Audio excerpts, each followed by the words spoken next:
Good afternoon, everybody, and welcome to another edition of Journey to Becoming a Head Coach. As always, my name is Jeff Freeman, and I'm just here to share with you my journey as far as becoming a head varsity football coach in California. Last week, we just kind of covered the general gist of everything as far as like what I went through and how I prepared. Now we're going to go through a little bit more in depth on some of those pieces.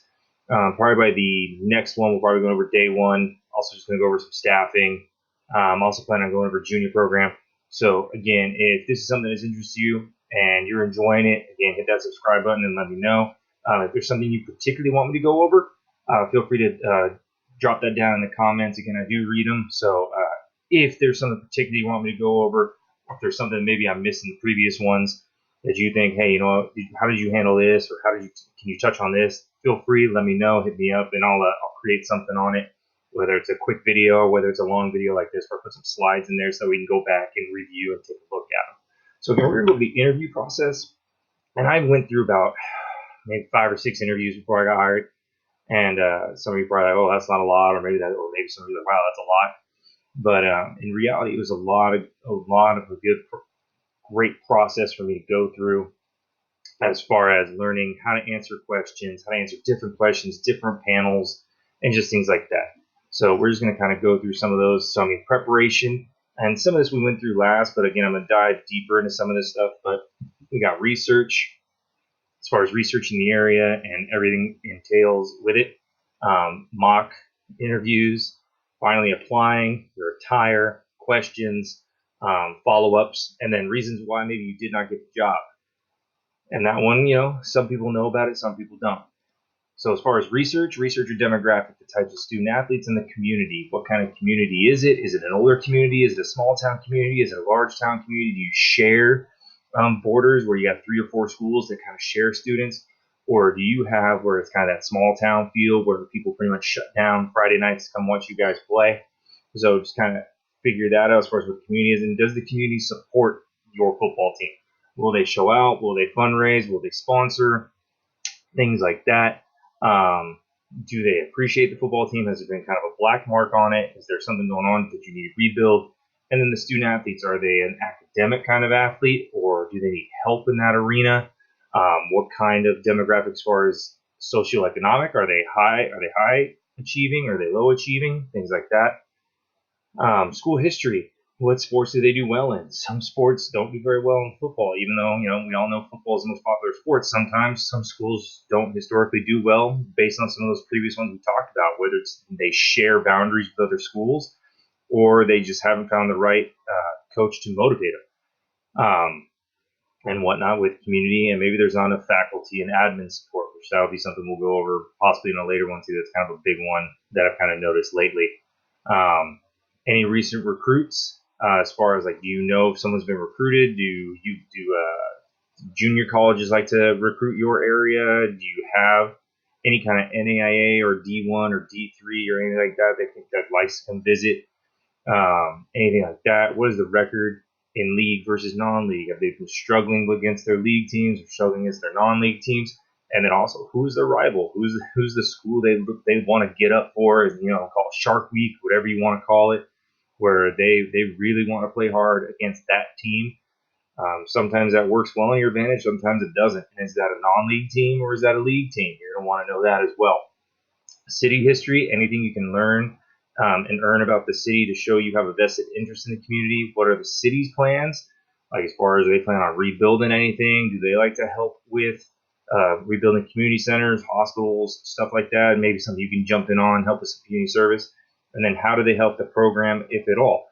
Does the mayor come and watch your games? Does any city official come and watch your games? Is anyone an alumni that works in city hall or anything like that? Can you find any of that stuff out? So anything you can learn about the city, and if they're willing to support your football program, that's something you should probably want to try and find out. I've always been a proponent of 3 mock interviews, and some people are probably like, well, that's kind of a lot.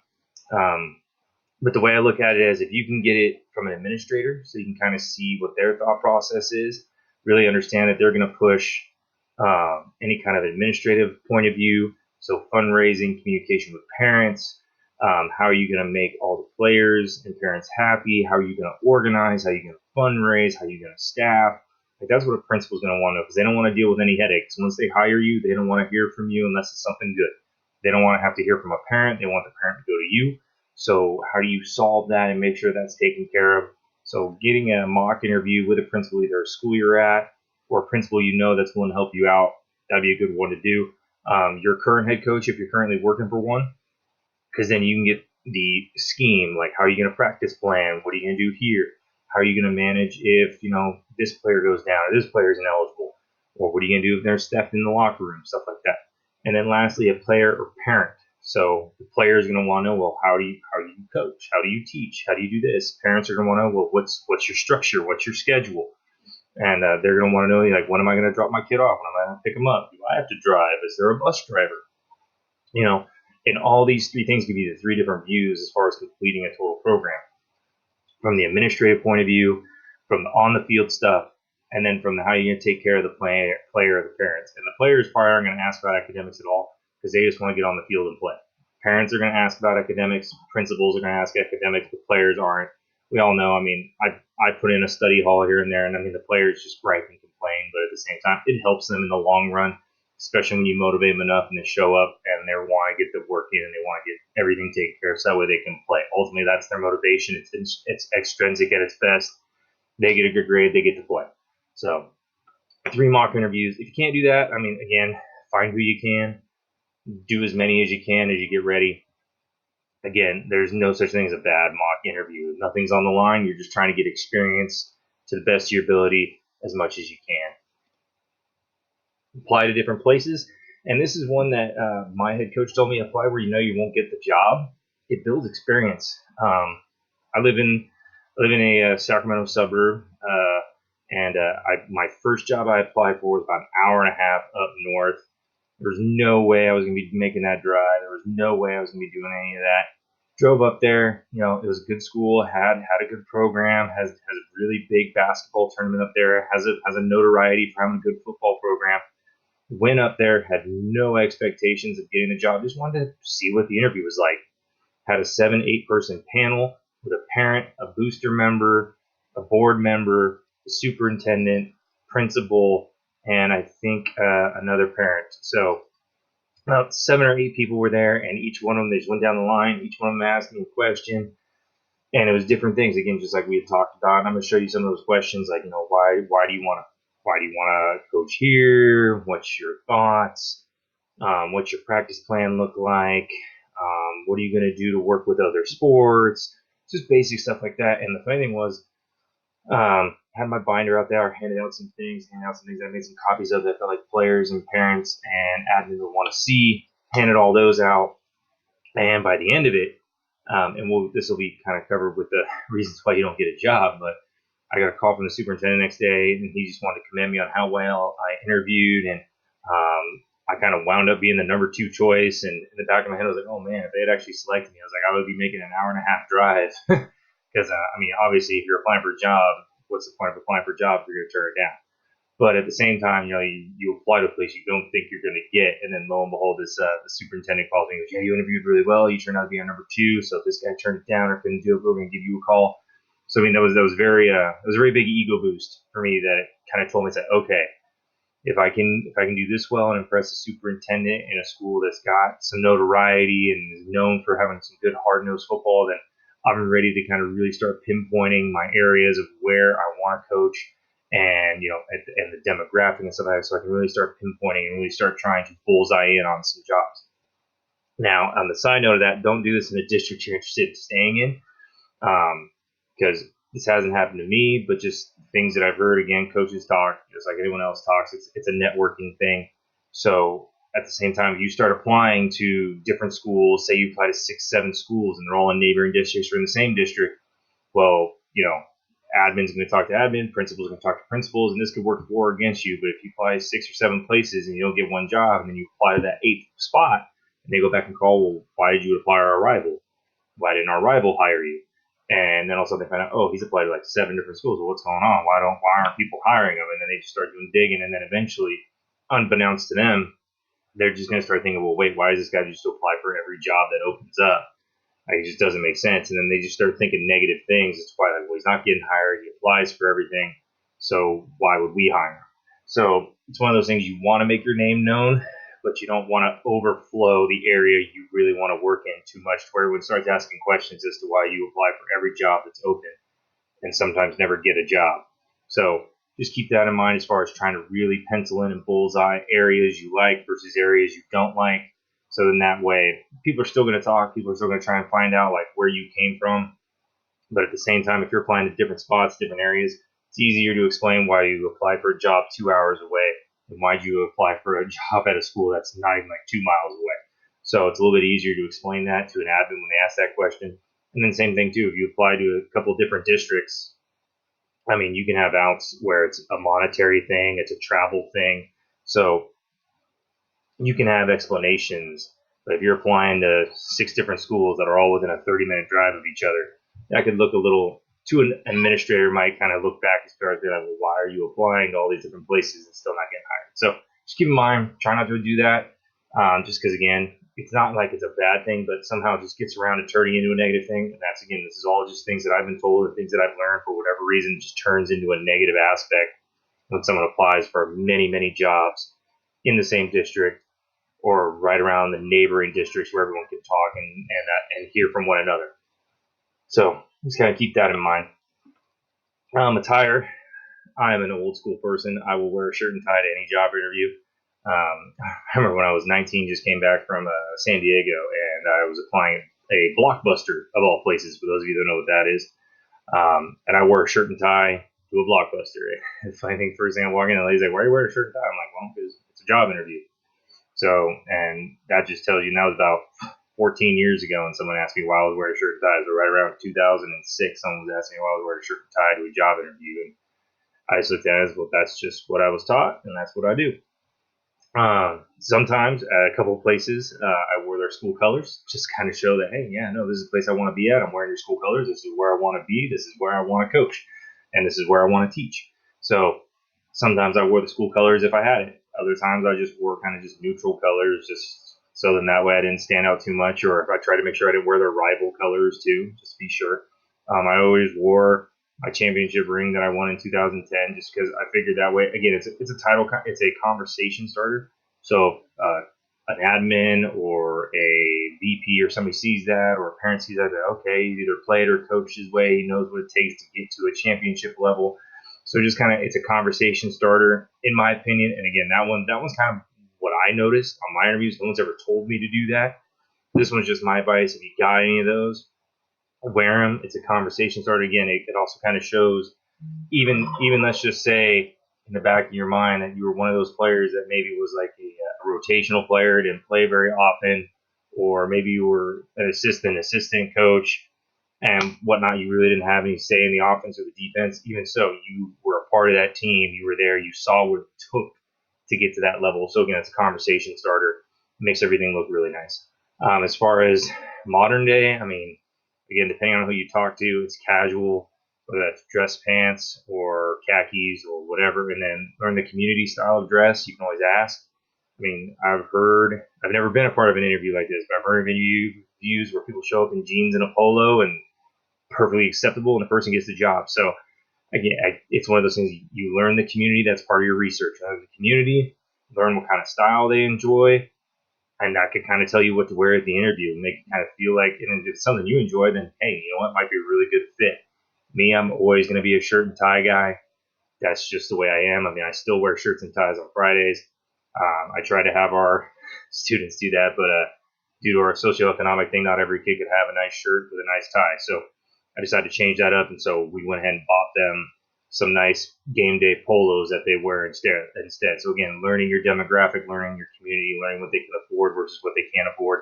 So changed it up. So just understand that I've always been a shirt and tie guy. Even as a PE teacher, wear a shirt and tie on Fridays, game days. That's just what I do. And that's just kind of one of those things. It's getting ready to go to work, getting ready for business, and that's the way I view it. And again, that also boils back to where I was at my old high school at Bella Vista. Our head coach made us wear a shirt and tie. We wore jerseys on Thursdays. We wore shirt and tie on Fridays. That's just the way it was because we were getting ready to go to work. So we got to show off our jersey the day before. So some people, and even at some of the schools I've been at where I try to put that back in, kind of look at me like, well, that doesn't make any sense. Why wouldn't you wear your jersey on Friday? The way I always look at it, and the way it kind of flipped in my head when I thought about it, it's like, well, you get to show off your jersey on Thursday. It gets kind of everyone prepped that, oh, there's a game coming up, there's a game coming up. And then when they see you Friday dressed to the nines, wearing a nice shirt and tie, it's, well, they're dressed for business, they're ready to go. The teachers love it. When a student comes dressed in a shirt and tie, even the polo, like I got so many compliments last year from teachers. Oh, it's so nice to see all the football players wearing nice, either slacks or nice jeans and a polo. They're so uniform. They look really nice. They look really good. And it's just getting them prepared to act and get ready for a very tough, physical matchup later that evening. It's just getting ready for business. So I've always been a shirt and tie guy. I will always be a shirt and tie guy. Will I make all my players always wear a shirt and tie? It's either gonna be a shirt and tie or some kind of polo. So that's probably the way I'll be till the day I die. But that's just my kind of mentality on it. So here we go. The big ones, the questions. What kind of questions are you gonna get? You're always gonna get number one. Tell us about yourself and why you are or want to be a teacher and a coach. Or I want to know what kind of teacher you are, what's your philosophy, what's your take on things, and to me personally, and this will probably get me some flack, all coaches are teachers, but not all teachers are coaches. And it just takes a different kind of personality. And some of you might not like that, but that's just the way I personally view it. Not every teacher can be a coach, but every coach has to know how to teach. That's just the way it goes. Otherwise, you can't get skilled, you can't get scheme, you can't get anything, you can't motivate a kid if you don't know how to teach. So, but it takes a special kind of person to be able to teach and coach. So I might get some flack for that, but it is what it is. So that's my personal view take on it, and that's my opinion. But yeah, you're always going to get that one, and then you're going to get the tell us why you want to teach and coach at that school, and that's based on your research. Why do you want to teach at such and such school? Is it the demographic? Is it the history? Is it the notoriety? Or is it none of those things, and you want to build that? So maybe it's one of those. Be ready to walk them through a typical practice plan. Have different ones ready. Have a spring one. Have a summer one. Have an in-game. Have an out-of-season. Have all those ready to go. So then that way you can even ask them, hey, well, which one do you want? Do you want, and that just shows how prepared you are. Do you want an out-of-season one from like December to May? Do you want spring ball? Do you want summer? Or do you want when we're in season from August to November? And just have all those ready to go. And maybe you have them walk you through two of them, and they'll say, okay, well, walk us through a spring and a summer, or walk us through summer and fall, or walk us through fall and out of season. What does that look like? And just walk them through. Always include water. This is a funny thing that I heard a story about, and when I was doing this and building and getting ready, my head coach was like, just always make sure you throw water in there somewhere. And I go, what do you mean? He goes, even if you don't plan on giving them a water break at that time, just throw it in there, because then it's a liability thing that shows that you're willing to give the kids water. Water breaks, he's like, you can plan them, but they're always sporadic. He's like, you might need it just because you need to take a break and get some bags moved, or the kids might actually need it at a different time. He's like, but just throw it in there at a specific time so people see you have water on there 2 or 3 times. I've actually gotten in the mode. I copied what AR did a few years ago. They don't officially kind of give a water break. Again, they have it on there. They have it on their practice plan. They have it there. But the kids take their water with them wherever they go, and in between each set, they grab water, so they never have to give a full official water break. So the efficiency they had by not taking what I see every other program do, where it's like, where it says, oh, it's only a 3-minute water break, but it really ends up being a 6 or 7-minute water break by the time the team trots off to the sideline, goes and gets their water and trots back.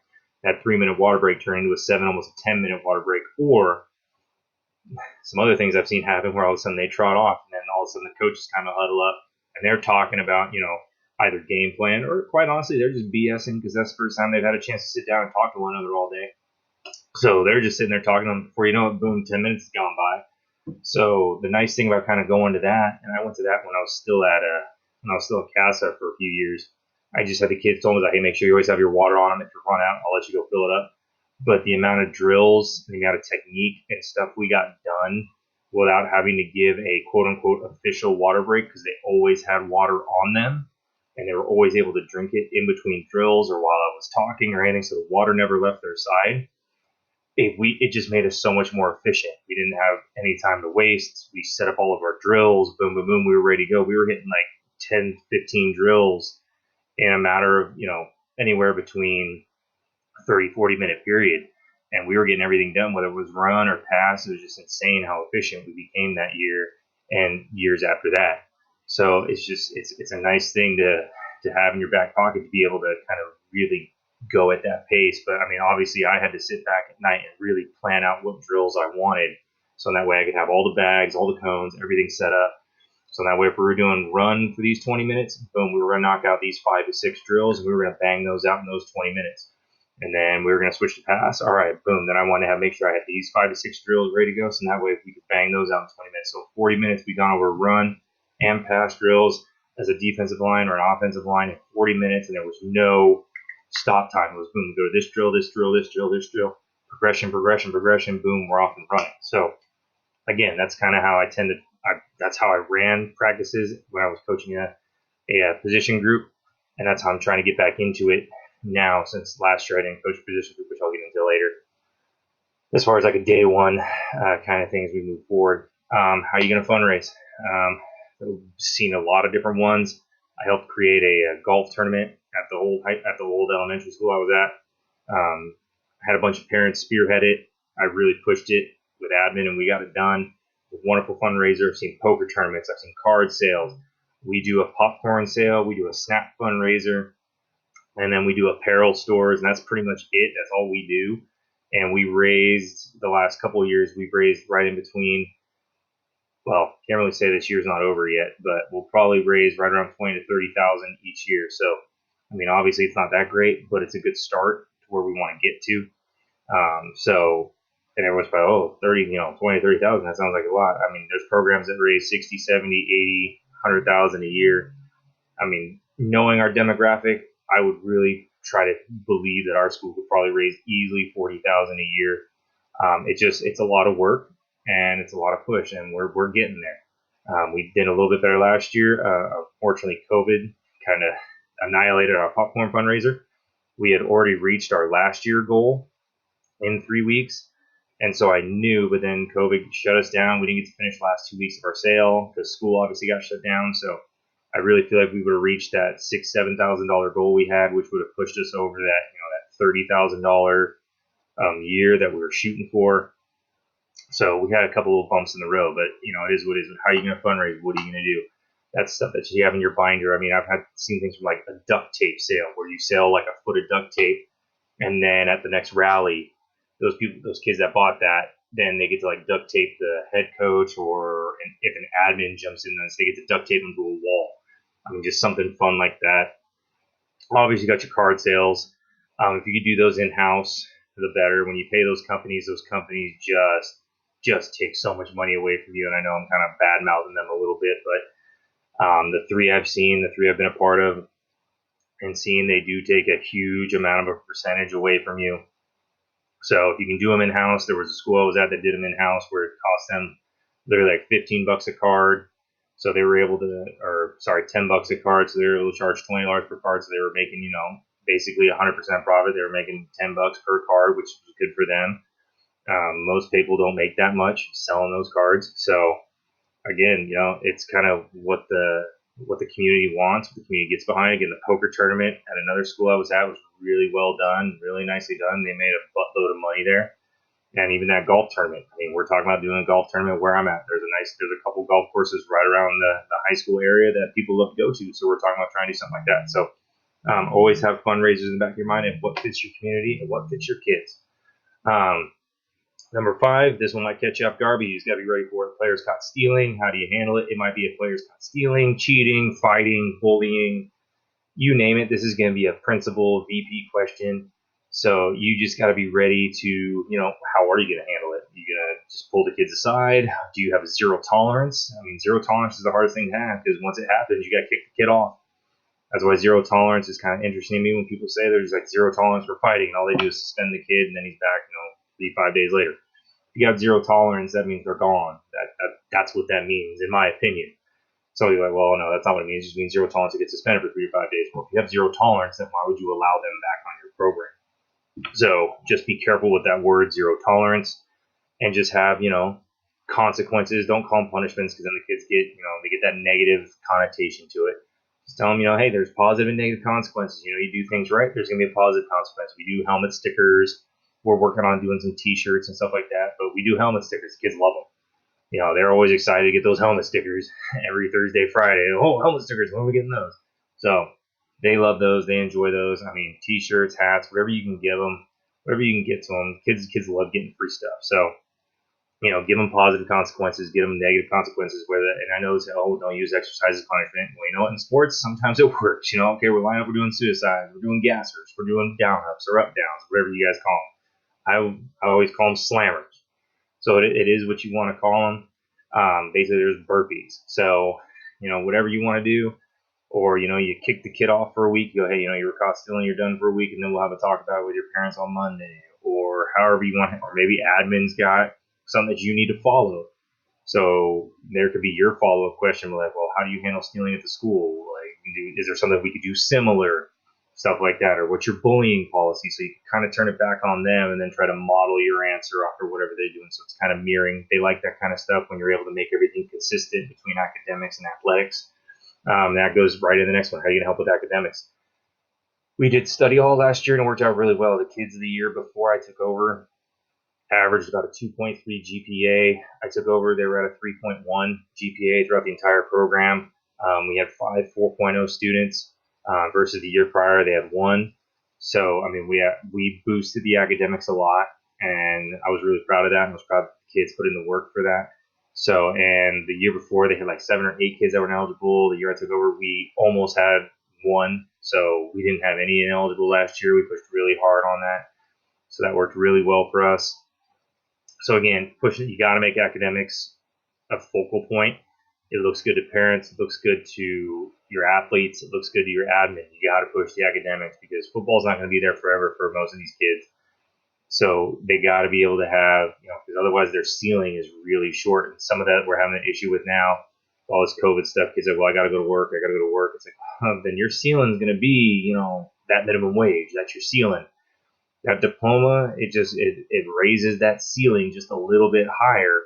And if you're able to go to a JC or trade school or a 4-year and get another little degree, again, it just raises the ceiling of how much money you can make by the time you top out. So that's really all you're looking at when those pieces of paper that really help. It's just about basically moving you up that pay scale. It doesn't mean you know anything. It just means you worked hard enough to finish something. You might have learned something along the way, but it just means enough you learn enough to pass something so you can get a higher paycheck. And yes, that's a little bit of a downgrade on academics, but at the same time, as I just kind of sit back and look, especially how things have gone in the last 6, 7, 8 months, you work your butt off, you get these huge student loans, you get a piece of paper to, says something that, hopefully get you a big enough paycheck to where you can pay it off relatively fast and have a, pretty decent, nice life for the next 10, 20, 30, 40, 50 years. So, and some guys get a degree and then still know less than the person who just Googled everything every day. And that person knows more because they read more, they did more research. So again, it all depends on the individual, all depends on the learner, but they got to go through it and understand which kind of learner they are. So that's kind of the point. Academics is just raising you to basically be a problem solver. That's been my opinion on school from day one. It just helped me be a problem solver. Okay, you have this problem, I have option A, B, or C. Do I have any variables that are going to get in my way? Nope. Okay, but then what's my best option? I'm going to roll with it. That's honestly what school helps you do. You got this, and this. You got to get this done, this done, this done. What's the fast, most efficient, best way to get it done? And take care of business. How you work with other programs on campus, that's always going to be a big one. As far as how you going to work with the baseball guy, the basketball guy, that's pretty much honestly all anyone ever asks about. Is because, the dirty little secret is, as far as sports that bring in, money, and this is, again, thing people really don't want to talk about, even the whole worst program, the worst football program brings in more money than most of the other programs. And that's just the way it is. People enjoy football, whether their team is 0-10, 0-40, or 10-0. The game of football, Americans, we just love. We love to watch. So, then your next one's going to be, your basketball teams. And then in the springtime, it's pretty much your baseball teams. And then after that, maybe in the fall, maybe it's your girls' volleyball team that brings in a decent amount of money. In the winter, you got pretty much basketball and wrestling, so maybe wrestling brings in a little bit. And then spring, you're looking at track. And then you're looking at baseball and maybe some golf. But at the same time, as far as sports that bring in money to the school, it's pretty much football. So they're going to want to know how you're going to work with baseball and basketball, the two sports that you're probably going to share athletes with the most, and wrestlers. So, but wrestlers is in the winter, and so honestly, we've never had any issues where we have to communicate with that. But basketball and baseball, especially with spring ball and stuff like that, where you're going to tell kids to not go to this, not go to that. And I've never been that person. I've never been around a program where I've seen a coach do that, where they down talk the other um, the other program as far as anywhere out loud. We might say, oh man, the baseball coach is doing this again, or the basketball coach is doing that again. But at the same time, as far as like no one's ever fully out loud that I've seen or that I've ever done where there's like, oh man, no, you need to come play football. No, play all the sports. Be a 3-sport athlete and be a 3.0 or 4.0 athlete. You know, there's been so many studies out there that students that play three sports are better than those that specialize. Like the amount of studies that are out there on that is insane, and yet we have so much specialization with all the AAU and all this, and people just, oh, you need to play basketball, you need to play baseball, you need to play golf, or you need to play volleyball. The day you're born, for all the way through college. If someone tells you that, they're just flat out lying to you and trying to get money from you. You need to play different sports, get your body in different positions. Like that's so. I've never been an opponent of kids playing other sports. I want them to go to play other sports. Do I want them to get better at football? Of course I do, but they're going to get better at football by playing track, doing basketball, doing baseball, doing cross country, doing all. They're going to get better at football for me if they do all those as well. So I've always been a proponent. Play as many sports as you can, because again, you're only in high school for 4 years, and after that, you might not play another sport again. So I mean, get what you can out of it. So that's always been my opinion, and that's how it's going to stay that way probably for the rest of my life, because I don't see it changing. It hasn't changed yet. Tell us your parent communication style. I've always been, I'm not afraid of conflict. I'm not afraid of confrontation, which is a very interesting skill to have in this day and age. A lot of people are afraid of confrontation, in my opinion. A lot of people are afraid of conflict. That's why social media is such a big thing, because you can go talk crap about somebody and you don't have to worry about seeing them face to face.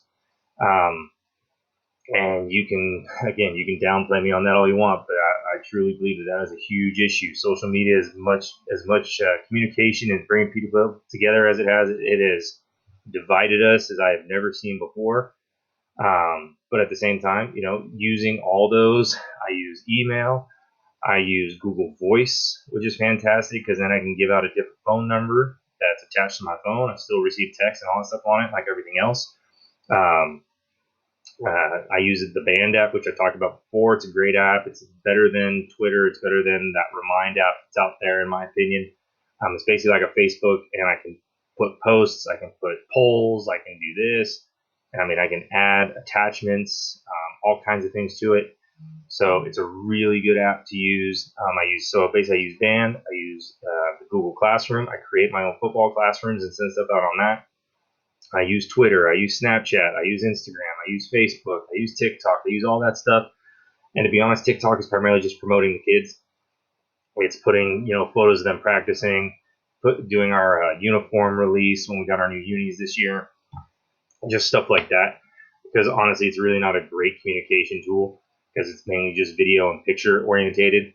Everything else, you can put messages, you can put stuff on there, but to be quite honest, TikTok is pretty much, hey, look at our kids, look what they're doing. So that's pretty much all I use it for. The kids love it. They like, putting a little music behind it and doing all that kind of fun stuff. So they enjoy it. But as far as your communication style, are you going to be one of those individuals that's going to take it head on? I always tell our parents too, I got a 24-hour rule after games. It's like, hey, you know what? After a game happens, don't approach your coach. Give it 24 hours. If you're still pissed, then, give us a call or an email, set up an appointment time, and let's meet.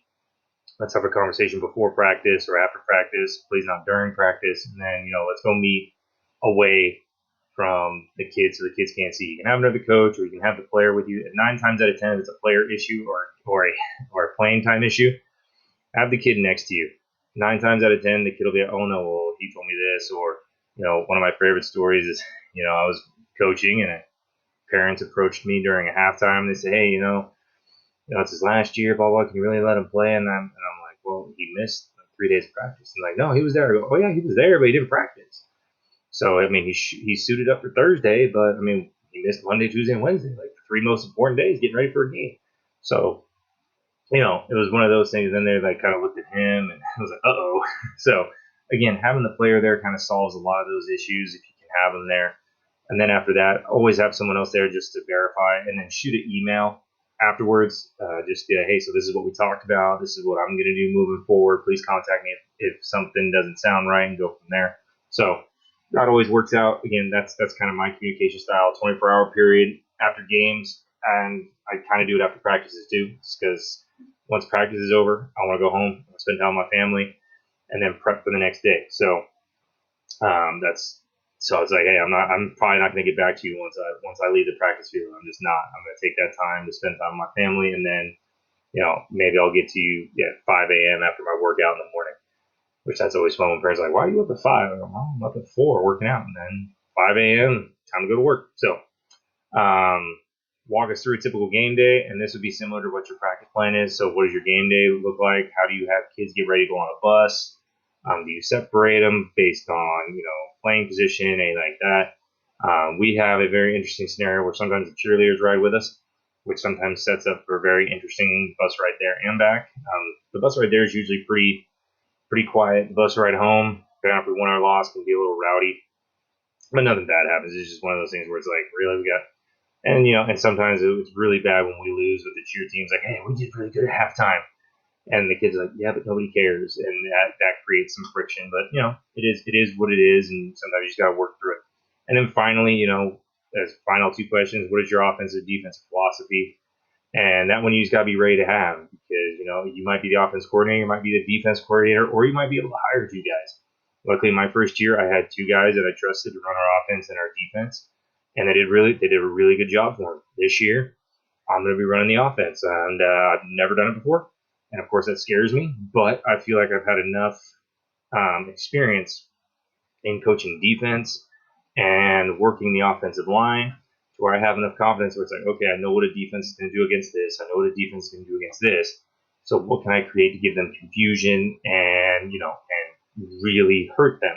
So that's what we've designed. That's what we've done. And also, I just want to get our players on the field. I want to get the ball in our playmakers' hands. So what's your offensive philosophy and what's your defense philosophy? Me personally, it's morphing the offense or the defense to your player personnel. If you have a bunch of fast guys, don't run a double tight two back set. If you got a bunch of wide receivers and running backs and slots, don't run that kind of offense. You can have that in there, but don't make that your staple. And maybe spread it out. Line up in empty a lot. If you got 5 wide receivers and only 1 running back, you don't want to burn out your 1 running back. So line up and empty a lot. Or if you got a fullback and a tailback and you got a couple rotations, yeah, line up in pro 2-back. Go for it. Or you can even line up in shotgun 2-back now. I mean, there's all kinds of things you can do, but morphing, but you can keep your base runs the same. If you're a zone team, you can stay a zone team and run that at a spread or at a tight end 2-back. If you're a kind of a man blocking, power gap down backer kind of guy, you can still run that out of spread or out of tight end 2-back. You can run it out of everything. You just got to morph it so then that way you can adjust it to your players. And that's my personal opinion. So I mean, this year we're going to open it up. We're going to spread it out. We got a lot of athletes, assuming we get to play. And that's a whole nother bag of worms, but so when we get to play, we're going to open it up. We're going to spread it out. We got a lot of athletes, so we're going to run a lot of, we're going to still keep it basic with our basic run, basic pass, but we're going to get the ball into our playmakers' hands.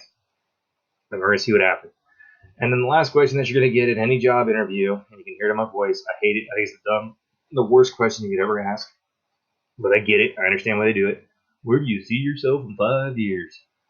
Well, if you want to be politically correct and if you want to make them happy, you say you're going to be there. But if this is your first job, let's be honest, you're not going to be there in 5 years. Because everyone wants to work their way up. Everyone wants to make themselves better. So, I mean, you might be there year 5, but after year 5, you might be gone. You might be gone there in year 3. Now, that's not to say that, that's not your mindset where you want to stay there. I mean, me personally, where I'm at right now, if I end up staying at 5, 10, 15, 20, 30, 40, if this is where I end my career, then so be it. But at the same time, if an opportunity arises that's best for me and best for my family, you damn sure believe I will be, say, hey, this opportunity came up. I got to take it. It's best for me, best for my family. So we're moving on. And that's the way you just got to kind of approach it. Is you just got to say, you know what, I do see myself here in 5 years, and take a look at the schools. Is that where you want to send your kids to school, or is that not? And sometimes the way I look at it, to be quite honest, sometimes it's a lie. The way sometimes people say, oh yeah, I want to send my kid here, but you got some of the worst elementary schools in your district. But I'm gonna send my kid here just because you asked me this question. So you do have to dance around it a little bit. Now, of course, it doesn't mean by the time you have a child that in 5 years that school district isn't a really good district. So again, you answer it based on that moment. Is like, hey, yeah, no, I plan on being here for the long haul. I want to rebuild the program because that's honestly the truth.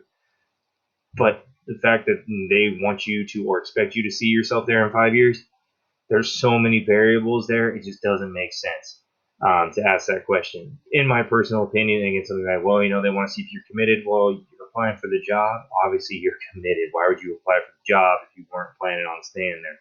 Well, they want to see if you're there for the long haul. I get that. Most people apply to a job because they're in it for at least the long haul. And what I mean by that is anywhere between 3 to 5 years, just because of the simple fact of it. In my opinion, it takes 3 years to really get a program to see what you're doing, and that way it gets rolling into what you want to do.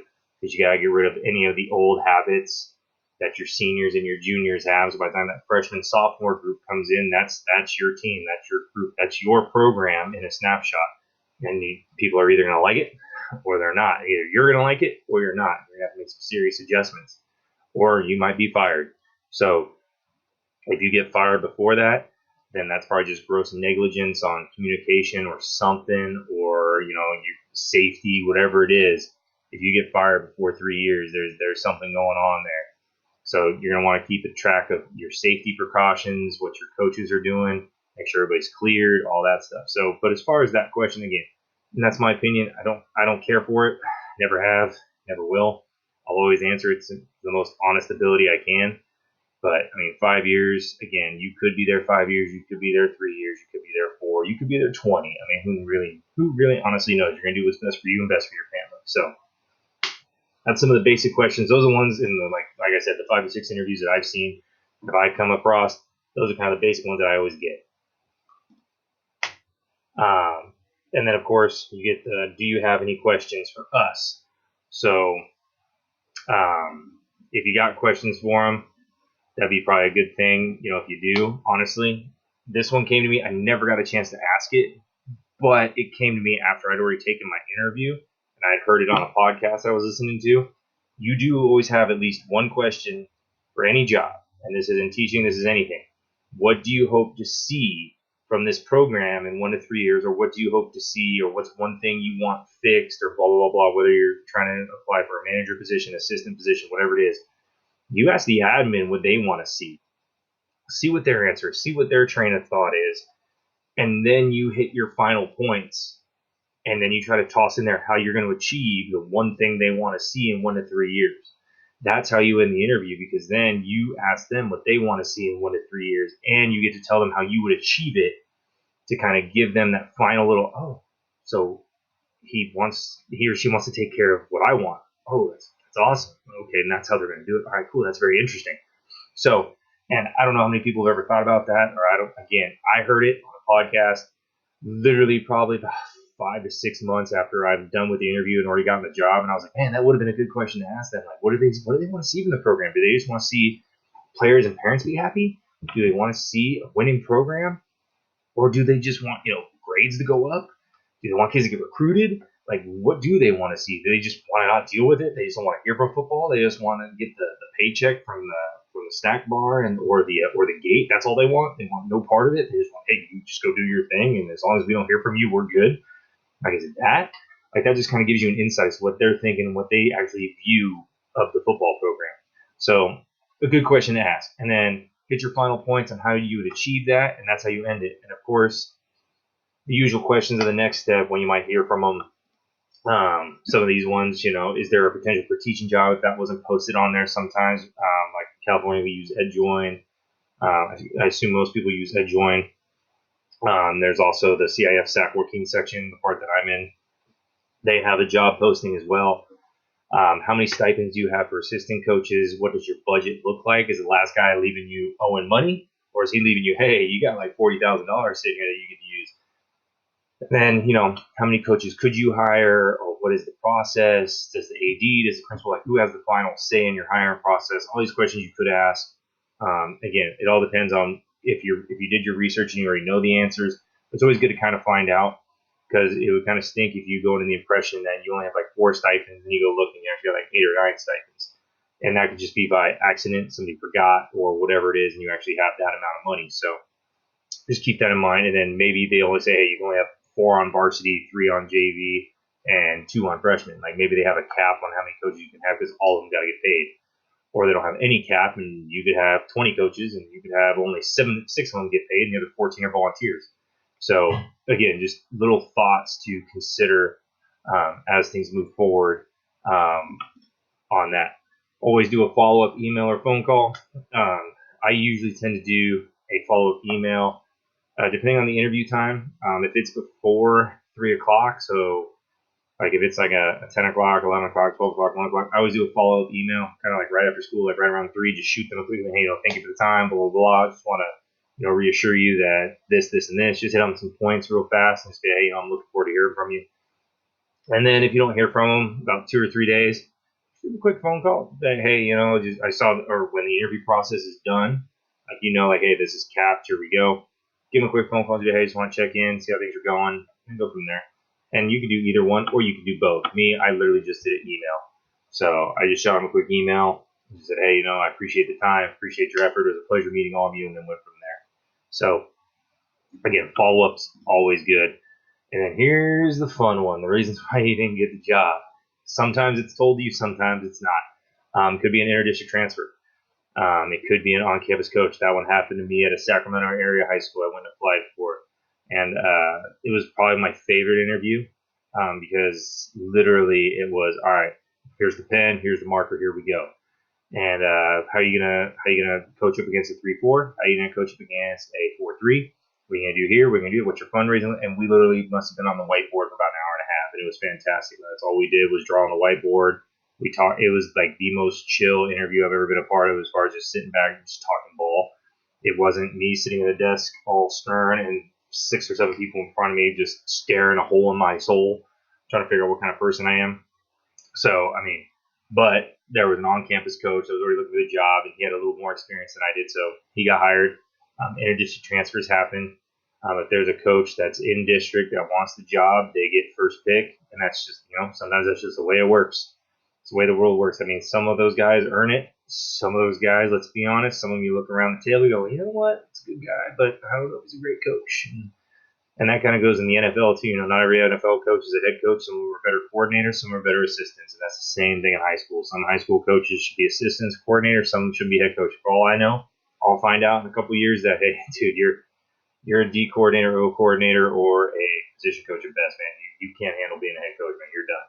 And then that's something I might find out and I got to come to grips with. So is there a big name that's out there that's won a section or state or been to playoffs like 10 years in a row? Chances are you're going to lose that guy. That's just the way it is. Again, that's experience, that's title experience, and especially depending on the school, they might be looking to make a big splash, and they want that.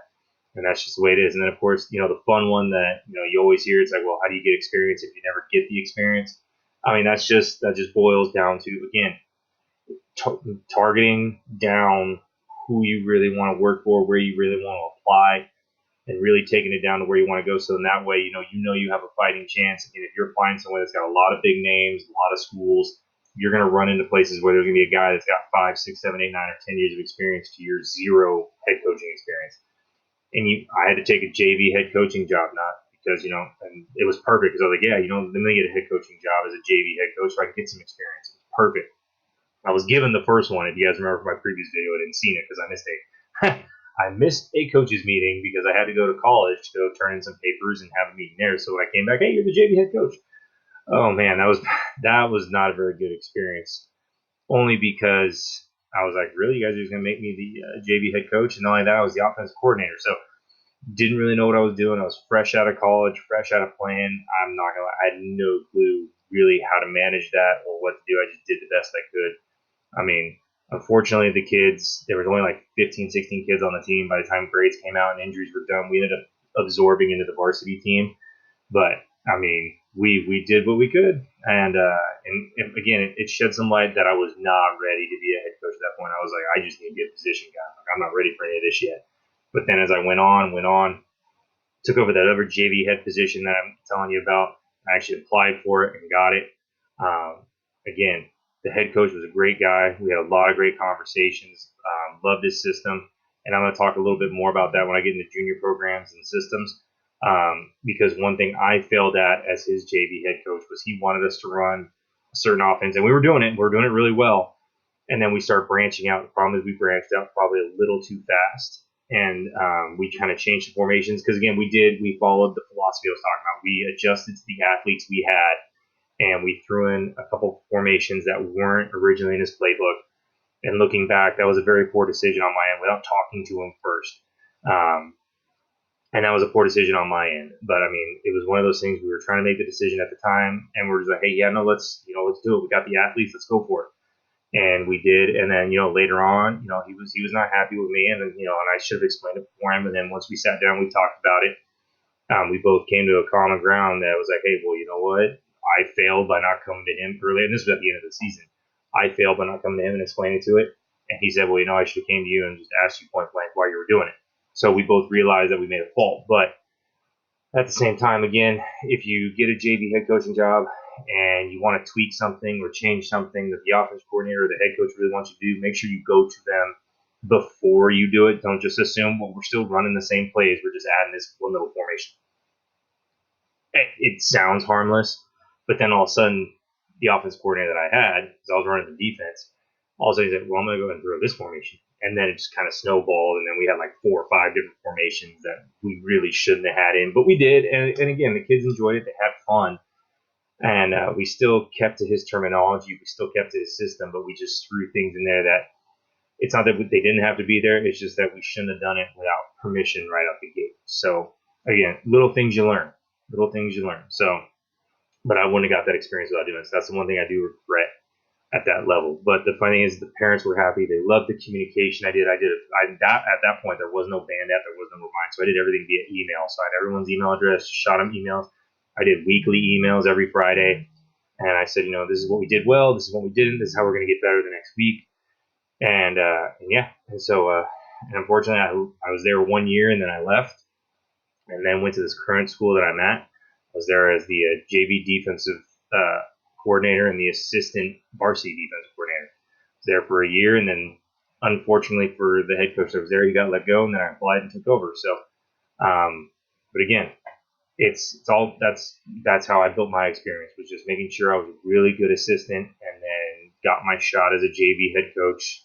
Found I do have the managerial skills to handle this. I was able to make parents happy. I was able to organize a practice plan. I, for the most part, made the head coach I was working for happy. Other than, like I said, that mistake I made. But for the most part, everyone was happy. So that's how you get your experience. You might have to start at the lower levels first before you're able to get that big varsity job. So just keep that in mind. Don't get disappointed. Don't look at it as a demotion. Because a head coach is a head coach no matter what level you're at. You still got to manage. You still got to manage people. You still got to manage players. You still got to manage parents. You still got to manage all 3 things, just as a head coach does. The only thing you don't get to do is you don't get to make the big overall program decisions, which we'll get into at the next video. So, again, if you learned something from this, share it, send it, give me some likes, whatever it is on these things. Subscribe if you're really enjoying it. And again, comment below if there's something you really want me to cover or really go through again. Because, like I said, I'm just finished my year 1. I was hopefully to be in the year 2, but thanks to COVID, we're kind of waiting a little bit longer when my year 2 is really going to look like. So comment below, share it, send it to people. If you learned something, that's great. If you didn't, then I'm sorry. And hopefully I'll touch on something next time. But again, yeah, that's all I ask, is that you share if you learn anything, or if you're enjoying it, subscribe, and we'll just keep covering all the things of the journey of becoming a head coach and what I've done, and maybe some of the stuff will help you, and what to look out for. And then we'll get into some scheme stuff, and yeah, we'll see where this channel goes. So thank you all so very much, and have a fantastic Thanksgiving.